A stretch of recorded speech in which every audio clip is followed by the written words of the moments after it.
네, 감사합니다. 이어서 김민준 후보님의 동영상을 시청하시겠습니다.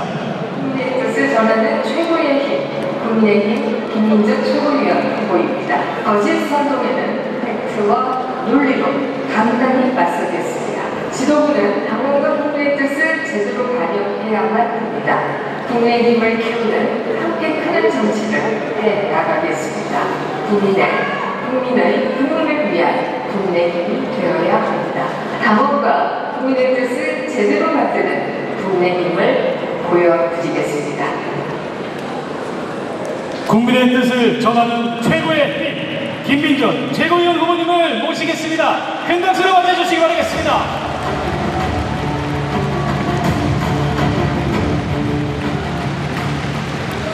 네, 존경하는 당원 동지 여러분 안녕하십니까? 인사드리겠습니다. 최고위원 후보 김민준입니다. 네, 충전의 도시 이곳 충청 지역의 당원 동지 여러분 그리고 한국 정치의 중심을 잡아온 충청인 여러분 반갑습니다. 그리고 감사합니다. 여러분이 계셨기에 윤석열 정부가 가능했습니다.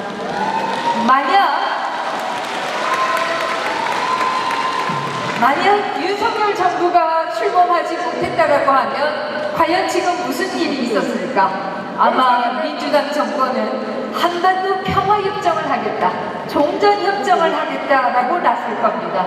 그러면 유엔사는 해체되고 주한미군은 철수를 하니 많이 논쟁이 붙고 있을 것입니다. 주한미군의 철수와 유엔사의 해체는 단순히 우리의 생존의 문제가 아니라 우리의 먹고 사는 문제이기도 합니다. 이재명 대표가 얘기하는 먹사니즘이기도 합니다. 왜? 주한미군이 철수되면 외국 자본도 철수하고 부자들도 돈 싸들고 나가고 일자리가 없어지기 때문입니다. 그러나 윤석열 정부는 미국과 핵 협상 회의를 한 것에 이어서 이번 나토 정상회담에서는 미국의 핵 자산의 한반도 임무를 배정했습니다. 이것의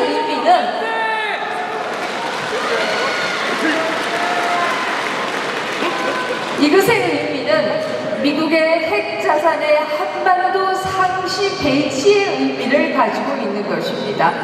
그동안 민주당은 우리에게 이렇게 말해왔습니다. 북한은 핵을 만들 의지도 능력도 없다. 또 북한이 핵을 만들자 북한의 핵은 미국을 겨냥한 것이지 우리를 겨냥한 것이 아니다. 이렇게 얘기해왔습니다. 그러나 북한은 단거리 미사일에 탑재할 수 있는 전술핵도 개발하고 있는 상황입니다.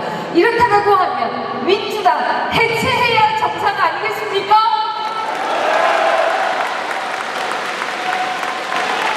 최근 민주당의 한 의원이 북한과 우리는 두 개의 국가다라고 얘기하고 나섰습니다. 저도 그럴 것으로 생각하고 있었습니다. 왜냐라고 하면 북한이 올해 초 두 개의 국가론을 들고 나왔기 때문입니다. 그렇다는 연관입니다. 먼저 이승만 정부가 단독 정권을 설립해서 한반도를 영구 분열 해체했다라고 그동안 비난해왔던 것들, 이건 먼저 사과해야 되는 거 아닙니까?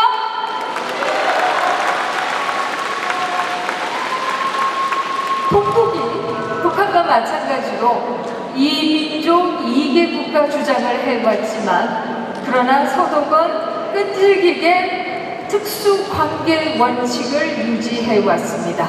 그리고 서독은 동독을 포괄하는 통일을 이루어냈습니다. 통일한 독일은 분단, 통일 비용을 썼던 것도 사실이지만 그러나 유럽의 강자로 등장할 수 있었습니다. 우리도 독일로부터 배워야 합니다. 우리가 한반도를 먼저 포기할 이유는 아무것도 없는 것입니다.